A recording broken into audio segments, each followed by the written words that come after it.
मेरे वालिद साहब ने देखा कि ये जो मेरी फ़ील्ड होगी टाइपराइटर्स की, ये एजुकेटेड पर्सन की फ़ील्ड है। फिर मेरे फ़ादर ने शॉर्ट हैंड और टाइपिंग भी सिखाते रहे।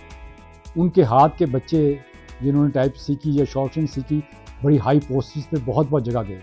इंडिया से आने के बाद उन्होंने यहाँ पे 1949 में ये बिज़नेस स्टार्ट किया। पहले एक एजेंसी ली उन्होंने, लाहौर की फर्म की उनकी। 1949 से लेके जून 52 तक उनकी एजेंसी चलाई है उन्होंने। 1952 जून में उस एजेंसी को ख़त्म कर दिया उन्होंने। अपना अल मखसूम के नाम पे, अल मखसूम टाइपराइटर के नाम पे उन्होंने अपना बिज़नेस टोटली इंडिपेंडेंट किया।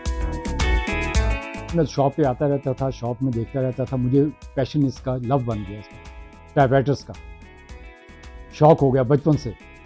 साथ साथ मुझे टेक्निकल शौक़ भी हो गया। मतलब मैं एज ए प्रोफेशनल कोई मैकेनिक नहीं हूँ, लेकिन मेरा शौक़ है, हॉबीज़ हैं, मैं इनको करता हूँ। मैं एंटीक चीज़ों को जमा भी करता हूँ।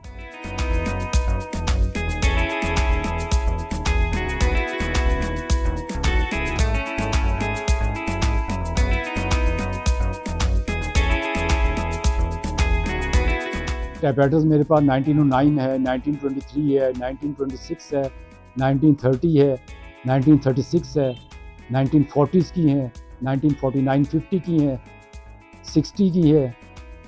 जो विंटेज मेरे बचपन से मैं देख रहा था कि ये चीज़ें जो नायाब हो गई इस वक्त, जो जहाँ से मिली मैंने उसको कलेक्ट कर ली। इनकी मार्केट वैल्यू जो है वो विंटेज के तौर पे तो ज़्यादा हो जाती है, लेकिन मेरे पास क्योंकि मेरे फादर का बिज़नेस था, बहुत सी मशीनें उस दौर की भी हैं।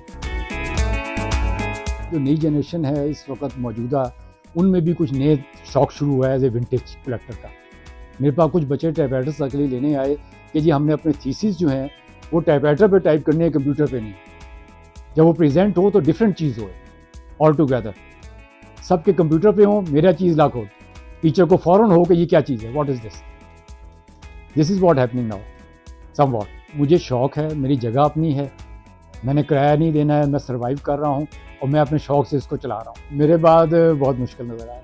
मैं इनको अब डोनेट करना चाहता हूँ बाहर कहीं म्यूज़ियम्स पर।